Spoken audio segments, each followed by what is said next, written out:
men to be reminded what real power is.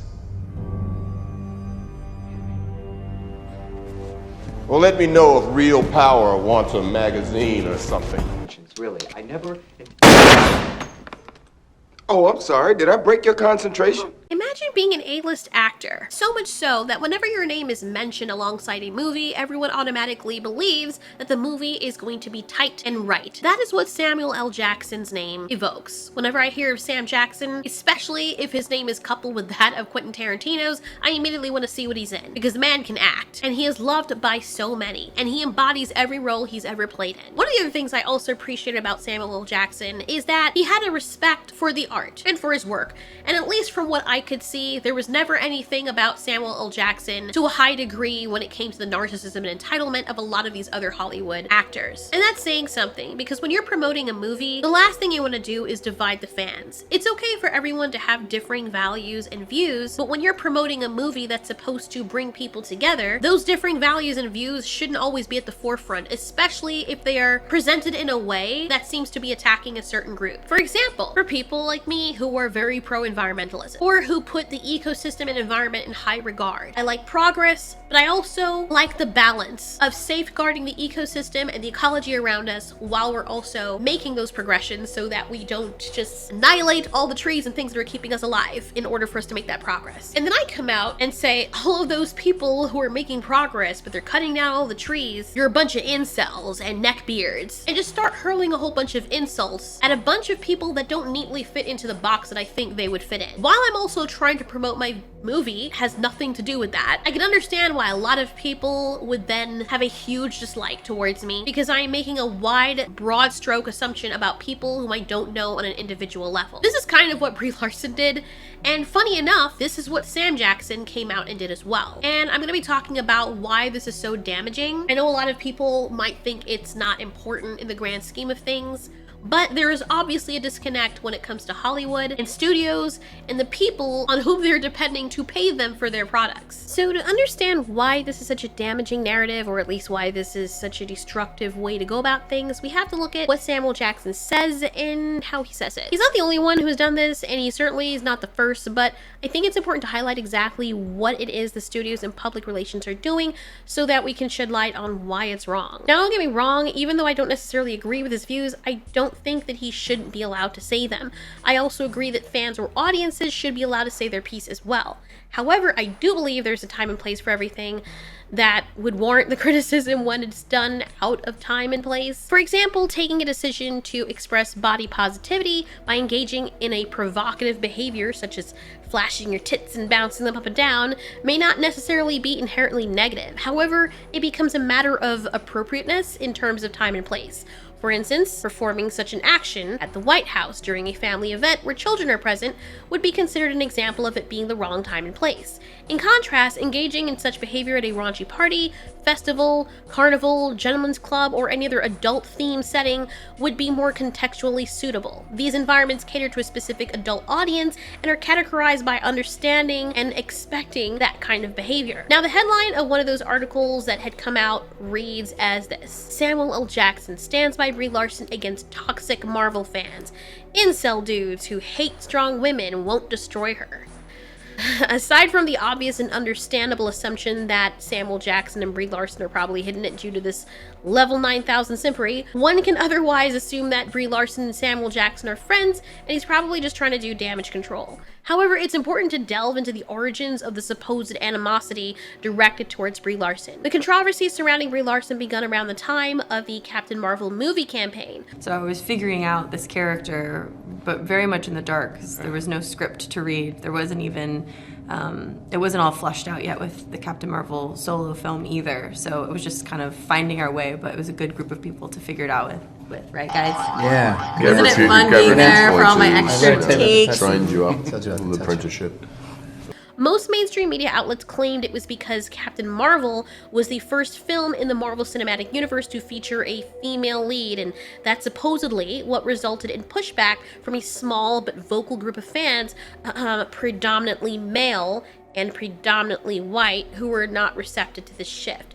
However, if you look and dig a little bit deeper, that is not the case at all. There have been many female leads in superhero movies and in movies in general that people absolutely loved and celebrated, such as Gal Gadot's Wonder Woman, Ellen Ripley from the Alien franchise, Alice from Resident Evil franchise, and so many more.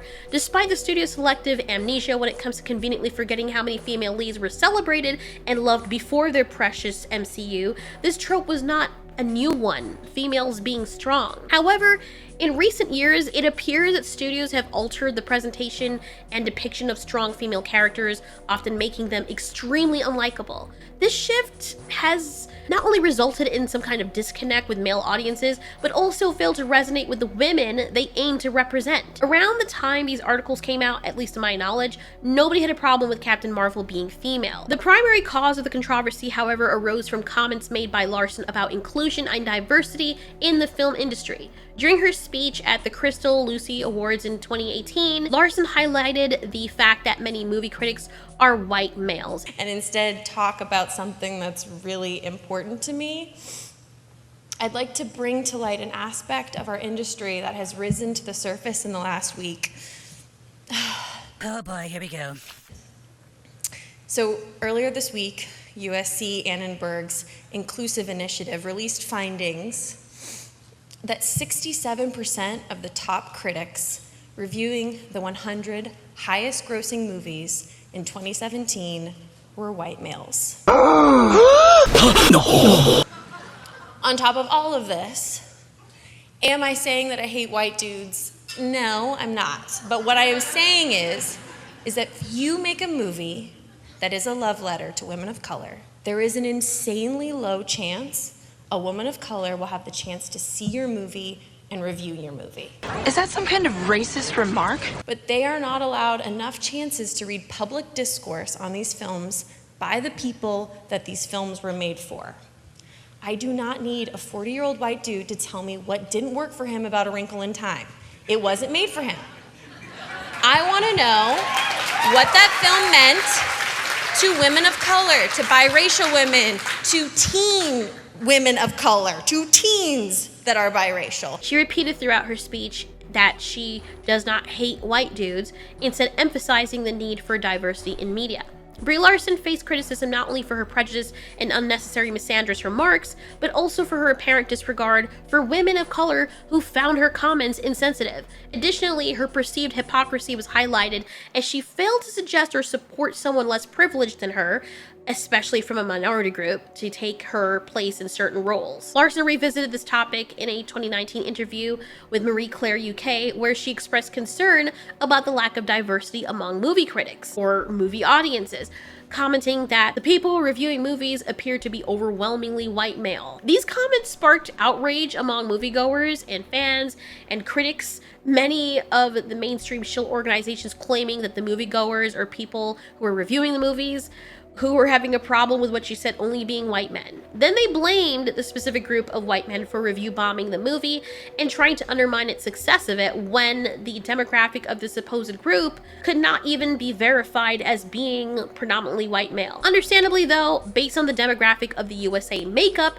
and based on the fact that a significant portion of the funds coming from this group to support works like this, there are many white men who spoke up about the fact that this is very disrespectful and divisive. Calling Brie Larson out for this prompted more backlash from studios, who labeled them as sexist for simply stating that this is not the way you do things, and had it been any other race or sex that was mentioned in the same way, what a national outcry it would be. The Captain Marvel movie received criticism from a wide range of individuals, not solely white men. Many people expressed their dissatisfaction with the character, finding Captain Marvel to be very unlikable due to her lack of relatability.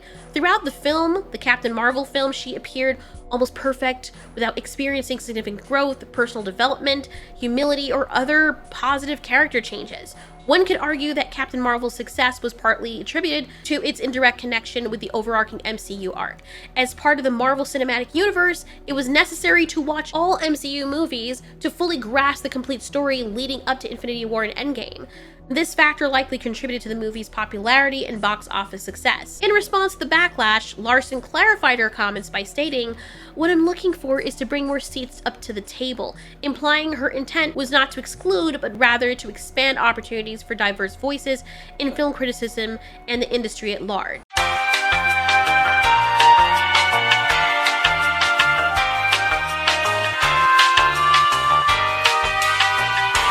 even though you literally excluded demographic by the things that you said, and then you dialed it back and said you weren't trying to exclude. So, I mean, the internet remembers things, so fans saw right through this, and even a large swath of ethnic minority groups came out to call out Brie Larson for hypocrisy and rudeness. There were even rumors based on interviews that were done with Brie Larson and the cast that her co-stars did not particularly like her. Brie Larson's portrayal of Captain Marvel faced criticism primarily due to her perceived cockiness, lack of tact, and sense of entitlement, which led many people to develop a dislike for her character.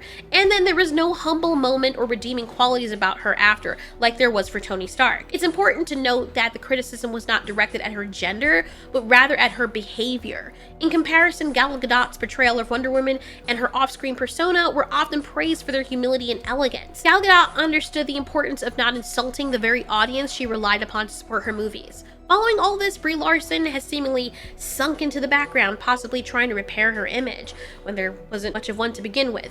It turns out that people don't like being talked down to or vilified for the color of their skin or for their sex.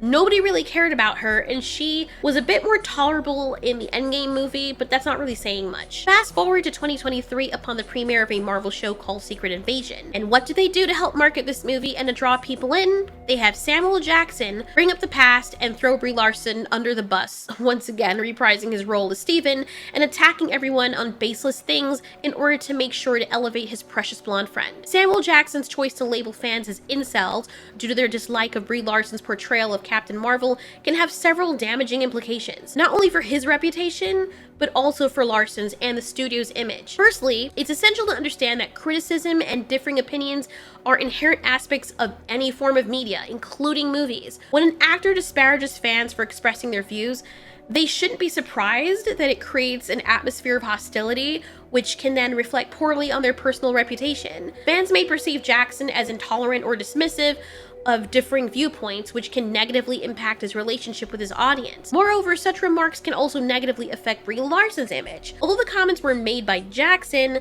they're associated with Larson due to their shared involvement in the Captain Marvel franchise. This can lead to increased criticism and hostility towards her, which may not be warranted or fair and is akin to throwing fuel on the flame that she probably was trying to put out. It makes her look bad because she's also trying to recover from this image that she put out there for herself, and the things he said basically made her look weak and unhinged. Samuel Jackson ends up looking bad in this whole mess overall. He states, "We bonded through the election while we were doing her movie when Donald Trump won." Jackson remembered. "She was broken and I was like, don't let him break you. You have to be strong now." So let me get this straight. It broke her? It's hard to take someone seriously, especially when they try to showcase how strong and independent they are when a political party winning ends up breaking them. If your self-identity is wrapped up into whether one side of a political aisle wins over the other that ends up breaking you as a person, then it's seriously questionable whether or not you're even fit to playing these roles or to function in everyday adult life. It shows a lack of resilience and emotional stability. In democratic systems, it's expected that sometimes the candidate or party that somebody supports will not win. Expressing disappointment or frustration is natural, but being portrayed as broken may seem like an extreme reaction to a commonplace event in democratic societies. Furthermore, the statement implies that the outcome of a political election has a direct and profound personal impact on her emotional well-being. While it's true that political outcomes can and do affect people's lives in significant ways, being broken by an election result can come across as an overreaction, especially for a high-profile individual who arguably has more resources and privileges than the average person. You can understand why the common man might see her as entitled and want to roll their eyes at her attempting to play victim as she cries in her mansion with all her riches. On top of that, it's very polarizing. It implicitly positions those who supported the other candidate as the other or the enemy who were trying to break her. This kind of rhetoric can exacerbate divisions and undermine the potential for constructive dialogue across political divides. No one will take you serious as a strong female character playing a strong Superman-esque role if you're portraying yourself as broken, which no doubt will be interpreted as a sign of weakness rather than strength. The interview continues with Samuel Jackson stating, "Then when she got Captain Marvel, she called me and was like, 'They want me in the Marvel Universe. Should I do it?' And I was like, 'Hell yeah, do it.'" Addressing Larson's online haters, Samuel Jackson said, "She's not gonna let any of that stuff destroy her. These incel dudes who hate strong women, or the fact that she's a feminist who has an opinion and expressed it, everybody wants people to be who they want them to be. She is who she is, and she's she's genuinely that. Now, there are several reasons why Samuel Jackson's response to the backlash against Brie Larson, where he labels critics as incel dudes who hate strong women, can be seen as problematic and lacking in tact for several reasons. First of all, it's crucial to distinguish between personal attacks and legitimate criticism. Labeling all critics and reviewers or moviegoers as incels is a sweeping generalization that can be viewed as dismissive and disrespectful.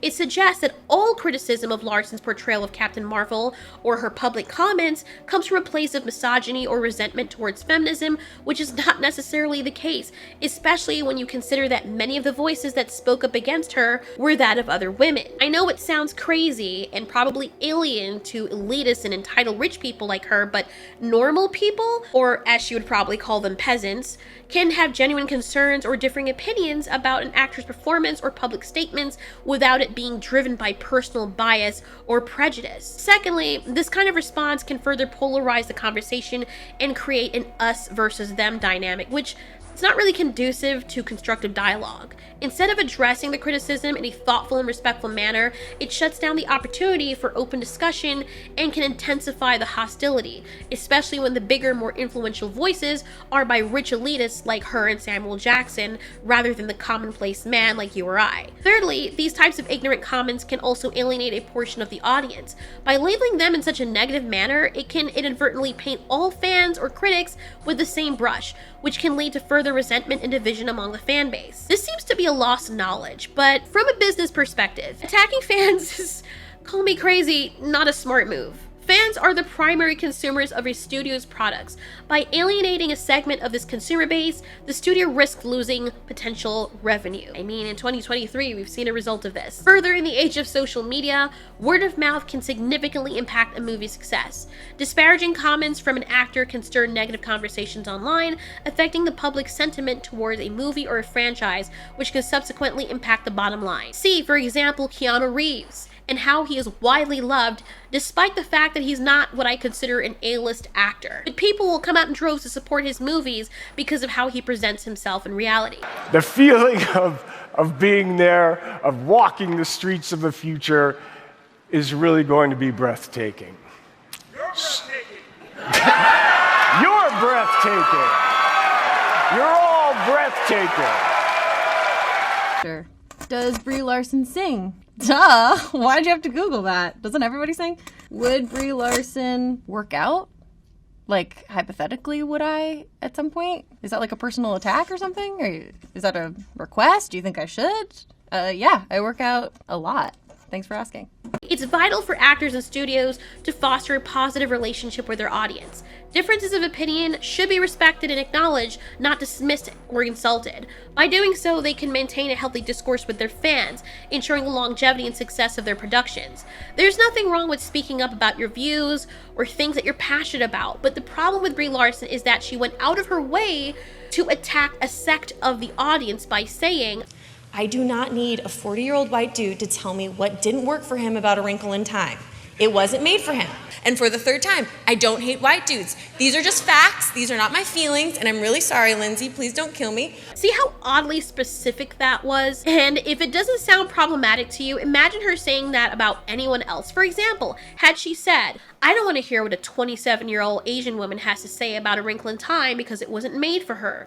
Or had she said, I'm seeing too many diverse characters nowadays, or too many black women, it would have been just as problematic, arguably more so. Simply because there have been instances of racial injustices in the past, it doesn't justify individuals to swing to the extreme opposite and deem it acceptable to diminish someone's worth or dehumanize them solely based on their skin color, particularly if they belong to the opposite racial group of those who were recently oppressed in a particular region. By repeating history but in a reversed manner, we'd only perpetuate the cycle of hostility and unintentionally exacerbate tensions towards the groups that have been oppressed in most recent century. What? Imagine a scenario where a parent has two children, and the older child used to bully the younger one. In an effort to address the issue, the parents have a conversation with both children, convincing the older child to treat the younger sibling with respect. Over time, the older brother recognized the value of having a younger sibling and embraced the role of being the responsible older sibling. However, as an excessive response, The parents started displaying favoritism towards the younger sibling. They began comparing the two children and asserting that the older sibling is inferior while the younger one deserves more, all because of the past bullying incident many years ago. While such behavior might be understandable in this specific case where the older sibling was directly involved in the mistreatment, it becomes problematic when applied to the context of ethnicity in the United States. In the case of ethnicity, individuals who had no connection to historical racial injustices are being vilified, which can generate resentment and hostility. By portraying them as monsters for something they had no involvement in, it perpetuates a cycle of blame and fails to address the actions of those responsible for the past wrongdoings. People did not appreciate Brie Larson for being this divisive and entitled as a character and as a person, and then what made it worse is when media outlets sided with her bad behavior and claimed that the people calling out the bad behavior were the ones who were awful because how dare the peasants call out one of their elitist friends for saying something ignorant about the peasants. It almost feels like the portrayal of royalty in many movies and TV shows where the rich monarchs can do whatever they want at the expense of the suffering people under them in the kingdom, but the minute someone speaks up against the king or calls them out for their tyranny, they're hung and awful rumors are spread about them to disrepute them and their entire family. The current issue with the actors and studios reflects a more contemporary manifestation of that situation, and it's quite disheartening to see even Samuel Jackson embracing this perspective, but we forget he is one of those people. What I find really interesting are his statements here during the interview, where he says, "My biggest concern with Marvel was trying to keep them from killing me more than anything else. I kind of liked the gig. When they called me and to tell me what was going on, I always thought they were trying to kill me. They didn't let me go to Wakanda, which I was kind of upset about. How could Nick Fury not know about Wakanda? They said, well, you do know, but you can't go. I always wanted to tell the story about who Nick was before he had these superhero friends, when he lived in the shadow world as a spy and how he connected with these people. Secret Invasion is not a superhero movie, it's gritty and dark." Now, this probably won't be the case, but it is possible that Samuel Jackson's comments in this interview could potentially lead to friction with the studio and potentially impact his continued involvement in Marvel projects for several reasons. The first one is publicly expressing dissatisfaction. And that's not really so much of a bad thing, but Jackson publicly expressed his dissatisfaction with certain creative decisions, such as not allowing his character Nick Fury to go to Wakanda, or public criticism of the studio's creative choices can lead to potential fallout. This coupled with everything that he's also saying about Brie Larson and how he treated the fans. Studios generally expect actors to uphold a united front and support the overall narrative and creative direction. The second thing is discussing internal conversations about his character's direction can be seen as unprofessional and potentially breach confidentiality agreements. Studios often have strict policies about revealing behind-the-scenes information, particularly when it relates to plot or character development. Next, and this is the most important one, as it also is a subject of our video, is alienating the fans. So the previous things that I mentioned might not be a big issue, but the backlash from alienating the fans, coupled with those things, could be a death sentence for his career, or at least for future MCU projects. If Jackson's comments upset fans, it could potentially lead in a drop in viewership. As we've seen in the case with Brie Larson and Captain Marvel, fan reactions can significantly impact a movie's reception and success. We've seen this also with some of the streaming titles, like She-Hulk. If an actor's comments lead to widespread fan discontent, the studio might consider it a business risk to continue their involvement. While it's unclear whether these factors would be enough for the studio to consider severing ties with Jackson, since he is an A-list top-tier actor, they could certainly lead to difficult conversations and potential reassessments of his role within future projects. Studios often have to balance the creative desires of their talent with the commercial realities of producing mass appeal entertainment. Especially in the age where people are now remembering that their money does the talking and boycotting a bunch of brands that go out of their way to demonize them as consumers, it would behoove these elitists to be wary of who they try to make their enemy. Successful actors often become household names due to the support of their fans and audiences. These individuals consume the content that the actors are a part of, whether it's watching their movies, purchasing their merchandise, or following their social media platforms. It's the viewership and the fan following that contribute to the success of a film or television show, ultimately providing the revenue that pays the actors' salaries. When actors forget this relationship and make derogatory comments or generalizations about their audience, it can have significant repercussions, like damage to their personal reputation, based on fans viewing them as ungrateful or disrespectful, which can lead to a loss of support and decrease in popularity, which may then prompt fans to stop watching an actor's films or shows, leading to decreased revenue for the production productions they're involved in. This in turn can also affect the actor's future job prospects, as studios and producers might be hesitant to cast someone who has a history of alienating their audience, regardless of the fact that the studios do the same. And it's just bad all around. It's important for actors like Samuel Jackson to remember that they depend on the audiences for their success. Respectful and appreciative interaction with fans can go a long way in building a positive public image and a successful career.